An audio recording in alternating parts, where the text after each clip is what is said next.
Bueno, eso surge coyunturalmente. Eh,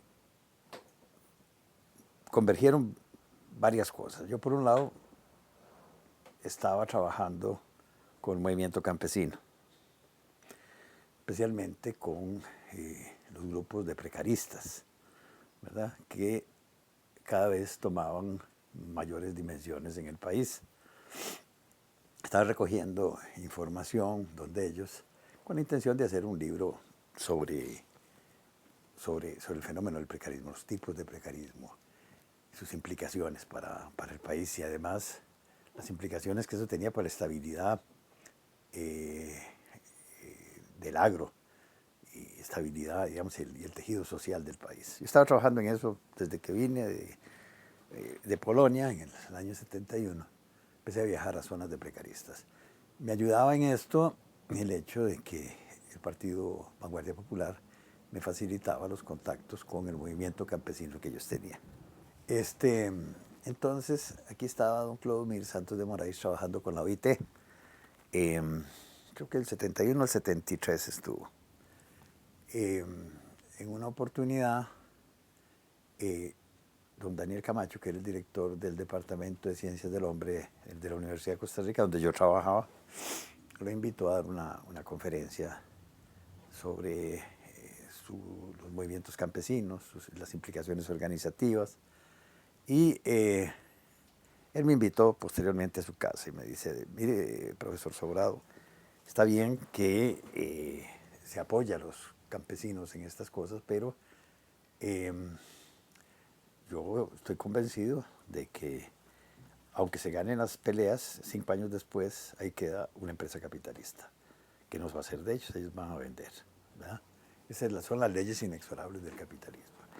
Y entonces empezó a hablarme de la importancia que tenían las cooperativas como una forma de asentar el movimiento campesino, arraigarlo, ¿verdad?, y darle presencia no solamente local y regional, sino política en el país. Y me habló de las cooperativas de autogestión que ya él había montado en Honduras a finales de los 60 y que estaban funcionando pues relativamente bien. Entonces, ahí viene, por decir así, el contacto mío con este asunto de las cooperativas, ¿verdad? Pero el problema no era un problema local ni de un profesor de la universidad, había una coyuntura internacional especial, ¿verdad?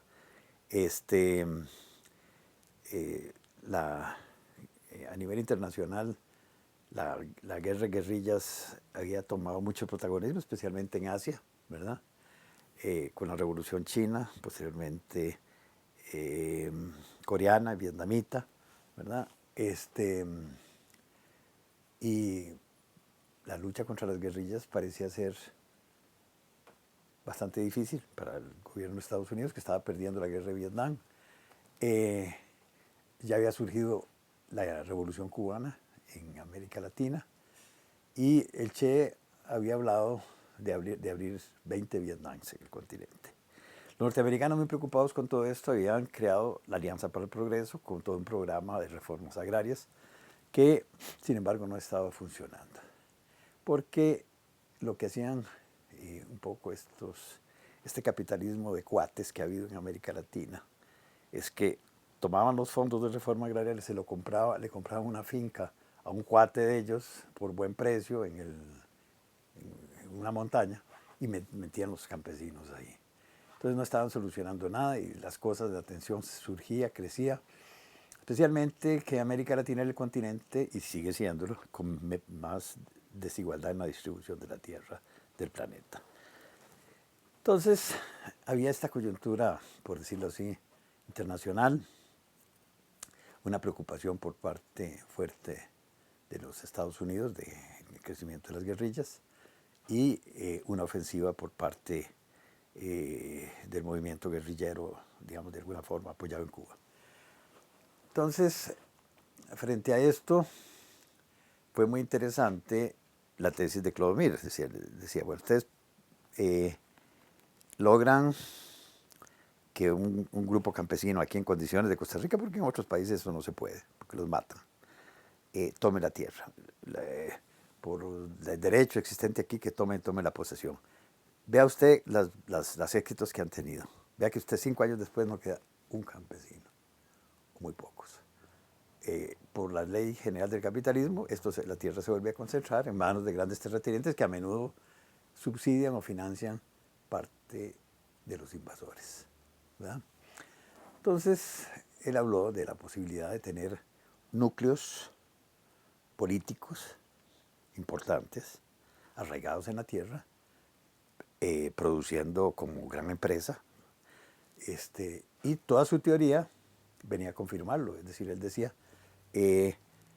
nosotros estamos configurados, pero no determinados. Estamos configurados por la organización artesanal, pero no estamos determinados. Eso se cambia con la práctica, por la necesidad. Se va adquiriendo la capacidad de montar grandes empresas. Y efectivamente eso, digamos, había funcionado. Y en una serie de empresas en Honduras y algunas cosas que había montado en Brasil. Y esto decidió a la Junta Directiva del Instituto Interamericano de Cooperación con la Agricultura, que tenía entonces gente muy progresista, a impulsar, junto con FAO, la reforma agraria en Honduras de los años 70. Aquí en Costa Rica, la alianza fue con don Teodoro Quirós, que era el gerente del Instituto de Tierras y Colonización, que apoyó las luchas de los campesinos, las demandas de los campesinos para formar cooperativas también. Entonces, aquí empezaron las convergencias, ¿verdad? De intereses y la posibilidad de una nueva opción que no era la guerrilla propiamente dicha. Y no solamente aquí, sino que el Instituto Interamericano de Ciencias Agrícolas, de Cooperación con la Agricultura, me difundió este modelo también en otros países de la región. En Colombia, en República Dominicana, que yo estuve precisamente ahí, Salvador y Guatemala, cuando ya ahí los movimientos guerrilleros estaban emergiendo. Entonces, hubo un intento, incluso en El Salvador, con gente de la Escuela de Planificación, porque es que tal vez me estoy brincando un poco el tiempo, pero ahí el ICA está muy interesado en ver si en el conflicto salvadoreño es posible crear una vía pacífica. Bueno, lamentablemente no fue posible, ya todos conocemos la historia. Pero aquí en Costa Rica, ellos, los del ICA, ahí hay un director en la junta directiva del ICA a nivel continental, Hugo Fernández Feingold, uruguayo, que conocía las tomas de tierras que habíamos hecho y las cooperativas que habíamos formado aquí, ¿verdad? Y él era vecino del padre Núñez, que fue el primer rector de la Universidad Nacional. Y le dijo, mire padre, ustedes están montando una universidad, ¿por qué no montan una escuela de promotores diferente? Que no sea de esos trabajadores sociales clásicos, sino alguien que se ocupe de la organización, como están haciendo estas gentes. Y por ahí surge la idea de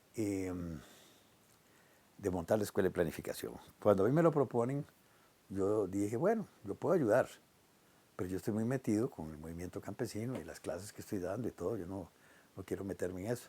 Y ayudé con la comisión elaboradora de la escuela, dando un poco las líneas, cómo tiene que ser una escuela de promoción diferente, ligada a la organización, ligada al desarrollo de las capacidades de la gente, no asistencial, ¿verdad? Y así es como nace el proyecto de Escuela de Planificación y Promoción Social, al cual después, lo que me dicen, ¿por qué no se queda usted? ¿Verdad? Y ahí entro yo en el asunto de la escuela. Pero me interesa señalar que hay una coyuntura internacional especial por la cual van a aceptar una escuela, y hay resultados, una escuela diferente de promoción. Digo que es diferente porque la concepción de la escuela se aleja mucho de los modelos,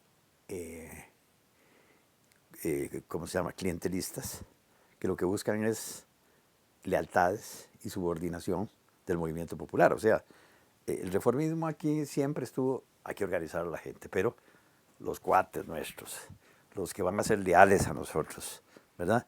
Y a quienes nosotros desde el gobierno vamos a ayudar, o sea, castrar de alguna forma. En ese contexto de desesperación, ellos se acceden a hacer esto. Y no solo esto, sino que vienen los recursos de la Fundación Interamericana, vienen los recursos de SBEMO de Holanda y de otros organismos internacionales, también para apoyar esta experiencia en la región, ¿verdad? Es por eso que ese contexto y ahí se junta esto con la práctica que yo estaba teniendo, primero con movimientos campesinos, después en la formación de cooperativas, ¿verdad? Que si bien nosotros teníamos el respaldo de don Teodoro, había mucha animadversión en todo el gobierno, ¿verdad? Pues decían, pues estos son los comunistas. Por ejemplo, el don José Manuel Salazar Navarrete, que va a ser el siguiente gerente del ITCO después de don Yoyo, llega a quitar todo. Esas son empresas comunitarias y a obligarlas a menudo a tomar medidas, a exigirles que se parcelaran, porque el costarricense es campesino, individualista por naturaleza y no puede estar metido en esos modelos extraídos de quién sabe dónde, ¿verdad?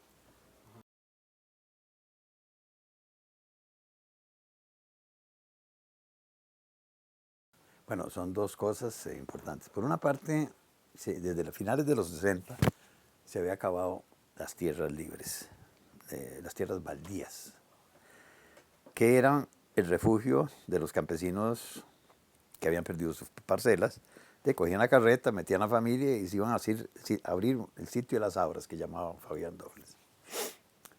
Entonces, esto ya se había acabado. Incluso se empieza a establecer reservas que después se van a transformar en parques nacionales. Entonces, estas posibilidades estaban muy limitadas, aparte de que muchos terratenientes se habían metido en las reservas y las habían formalmente inscrito a su nombre, ¿verdad? A veces artificiosamente, ¿verdad? A menudo. Entonces, eso era una cosa. Por otro lado, está la modernización de la agricultura. Es decir, la incorporación de la Revolución Verde, que era no solamente agroquímica, sino también maquinaria. Entonces, por ejemplo, eso afectó mucho, especialmente el banano, porque en el banano la fumigación se hacía manualmente por brigadas enteras de peones, a los que le llamaban los pericos. Llamaban los pericos porque ellos fumigaban con un líquido basado en cobre que era verde y dejaban la ropa verde. Por eso le llamaban la periquera. Pero cuando entran los aviones de fumigación, desaparecen las periqueras. Y eso significaba la mitad de los empleados de las plantaciones. Plantaciones de 6.000 quedaban reducidas a 2.500, 3.000. Entonces tenemos, por un lado, una masa de campesinos ya no encuentra salida. Y por otro lado, las bananeras expulsando trabajadores, que además no eran los más jovencitos, eran los de 35 para arriba. Y además tenían una especialidad que dejaba de existir, ¿verdad? Y no eran agricultores, no sabían. Entonces ahí empiezan, ellos están invadiendo para tener una casa, porque al salir de la bananera no solamente pierden un trabajo, sino que pierden la casa y la comunidad, ¿verdad? Entonces gente con una situación bastante desesperada. Usted vio las fotos ahí en las... entonces, esto va creando un clima de tensión, sobre todo en Caribe y en la zona Pacífico Sur y en Guanacaste también, ¿verdad? Empieza a haber problemas crecientes de violencia, de vez en cuando hay macheteados y incluso baleados y muertos, ¿verdad? La cosa empieza a crecer, ¿verdad? Empieza a crecer y empieza a desestabilizarse. Pero todo esto, añade usted el clima político nacional. La izquierda está, a partir de todos los cambios que se dan en el mundo en los 60, 70 con la revolución hippie, ¿verdad? Y las transformaciones, el auge de la izquierda a nivel internacional. La izquierda costarricense, que había estado muy apachurrada después de la guerra civil, empieza a tomar auge. Y también toma el auge en América Latina, Brasil, Chile, y empieza ahí todo un movimiento de despertar progresista.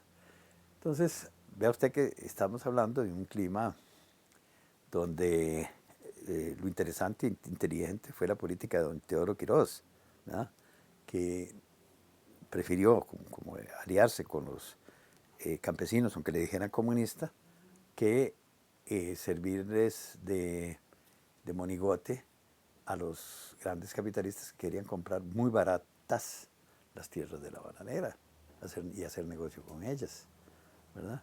Entonces de aquí vienen una serie de alianzas. Yo creo que hay una coyuntura, pero hay alianzas de fuerzas, ¿verdad? Llamémosle así.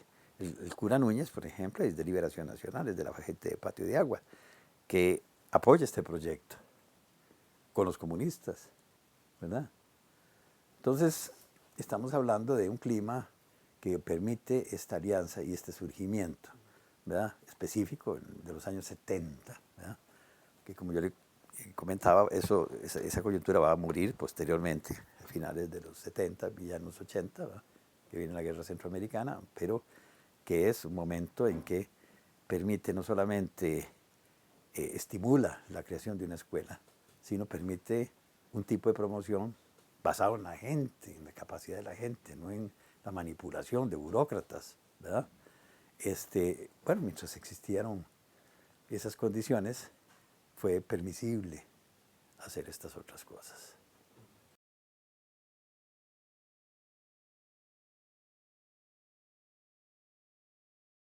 Bueno, es importante señalar que estamos hablando de una Costa Rica con muy poco personal profesional en este campo.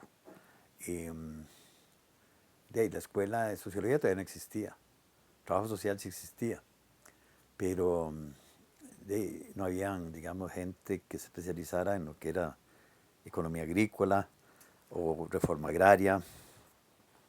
Entonces yo era de los viejos, yo tenía 30 y pico de años, 32 años.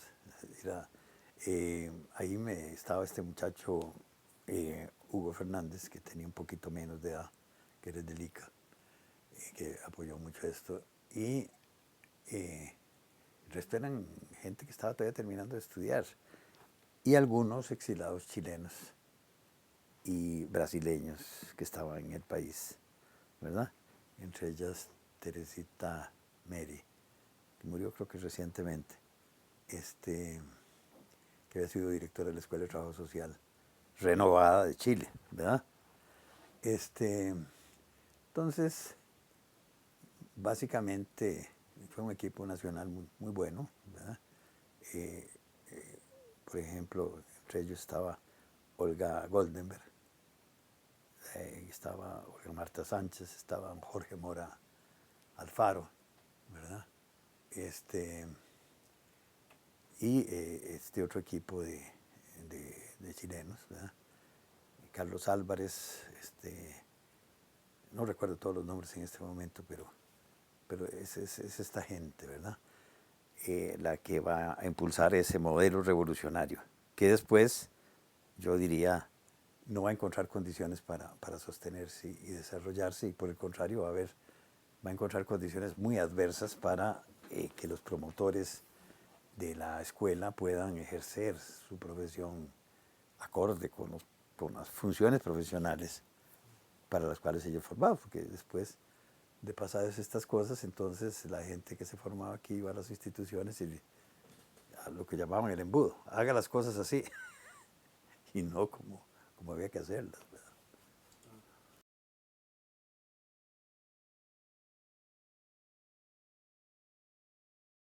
Vea, como yo les decía, la escuela no encontró posteriormente un terreno adecuado para su desarrollo, tanto en la parte de promoción como en la parte de planificación, ¿verdad?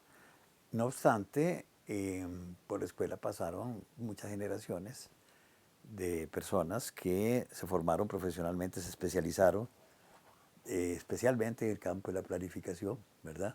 En otros países, ¿verdad? Y que han tenido un rol importante en el país, a pesar de que la estructura institucional no favorece el desarrollo de la planificación, ¿verdad? Nuestro aparato institucional es un es un archipiélago que desde San José baja hasta las comunidades sin instancias operativas adecuadas, sin coordinación entre ellas. Cada institución está en su cosa. Cuando hay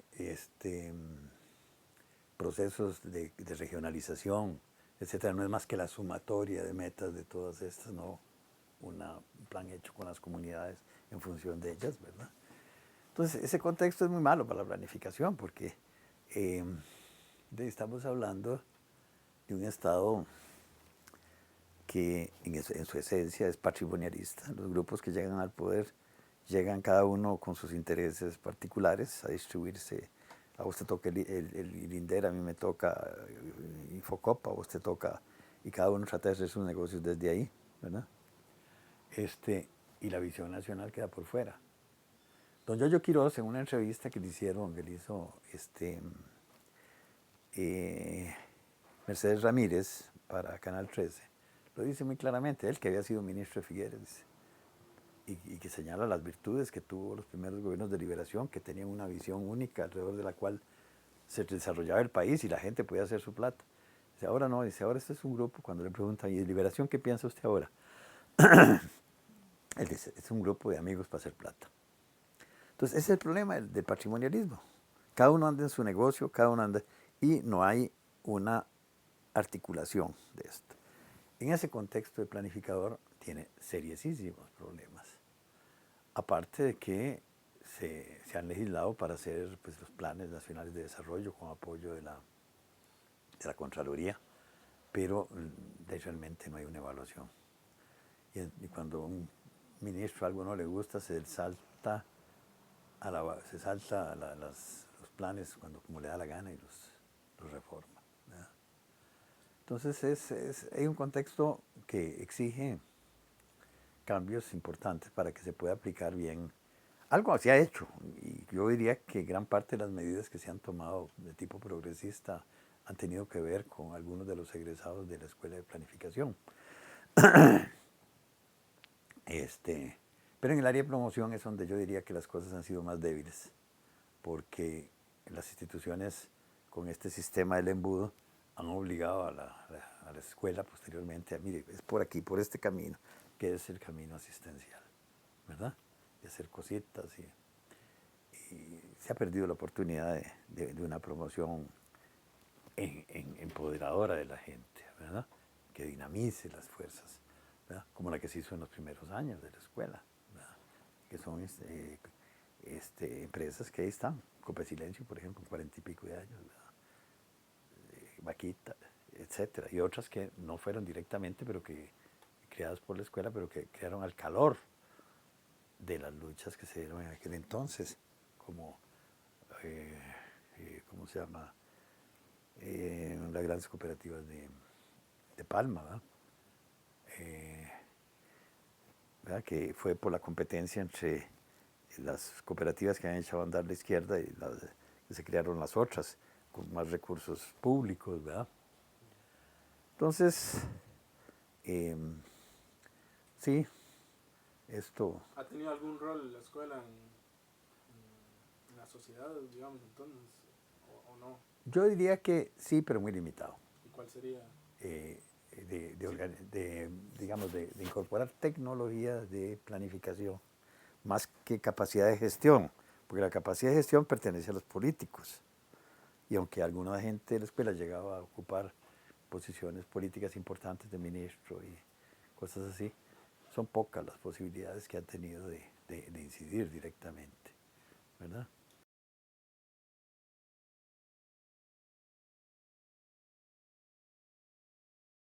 Es que para mí, digamos, ser un planificador, ser un promotor, es saber dinamizar las fuerzas de la comunidad, porque nadie va a hacer los cambios si no es la comunidad.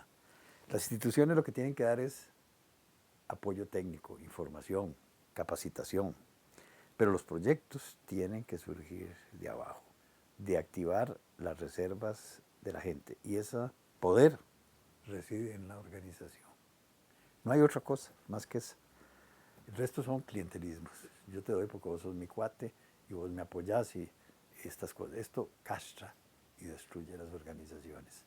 Mientras que las organizaciones que surgen de abajo, ahí están. Y tan es así que no solamente tenemos aquí en Costa Rica, sino que están la experiencia hondureña. En Honduras se hicieron 1062 empresas. Y ahí está Hondupalma con 15.000 hectáreas, Coapalma con 5.000 hectáreas. Son federaciones de cooperativas surgidas desde entonces.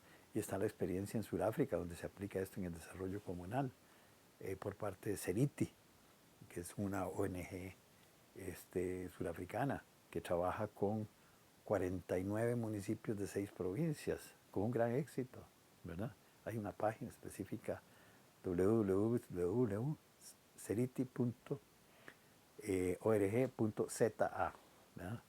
Ahí pueden consultar y ver qué es lo que se hace y cómo ese método latinoamericano trasciende las fronteras. Estoy citando 3 casos, pero podría citar Brasil, podría citar ejemplos en México. Estoy citando 3 casos donde la cosa fue más masiva y más visible, ¿verdad? Debe ser, en primer lugar, un promotor, porque son esas fuerzas las que hay que activar. Pero con esa formación puede hacer planificar, puede trabajar en la configuración de planes regionales, nacionales, ¿verdad? Que incorporen estos elementos y no desde arriba, ¿verdad? Porque la visión del planificador va a depender de su visión del mundo. Si la visión es totalmente técnica y parte del paradigma de que los pobres son perdedores, que pobrecitos y hay que ayudarlos, hay que hacerles las cosas, o si partimos de una visión en que son personas que lo que necesitan es oportunidad. Y la oportunidad la tienen en la organización, el poder está en la organización, solo en la medida en que ellos estén organizados, se incorporan con fuerza y energía a la transformación de la sociedad, ¿verdad? Sin eso, simplemente son sujetos pasivos que van a poner la mano para que les den cosas. Entonces, por eso me parece que es esencial esto como visión epistemológica diferente. Y desde luego, para mí la experiencia de la escuela, y que esas experiencias que son las que uno tiene cuando tiene 30, 40 años, pues no deja de tener una connotación emocional muy fuerte, porque fue toda una lucha muy grande. Y por eso yo les tengo cariño a muchos de los muchachos que por ahí pasaron. Sin embargo, yo haría esa escuela, cuando hubiera otras condiciones, bastante diferente, ¿verdad? En primer lugar, habría que pensar cuál es el estado que para entonces va a ver que que tenemos no va a durar mucho tiempo, esto se está derrumbando, ¿verdad? Y en segundo lugar, formar gente que dinamice y active las fuerzas. De hecho, el proyecto Germinadora que nosotros desarrollamos inicialmente desde la escuela y posteriormente desde la sede de Brunca, de alguna forma abre un camino. Se llama Un Camino de Esperanza, que hicimos, un video que hicimos conjuntamente con Canal 13. Señala un poco el camino que pueden ir tomando la carrera de promoción y planificación.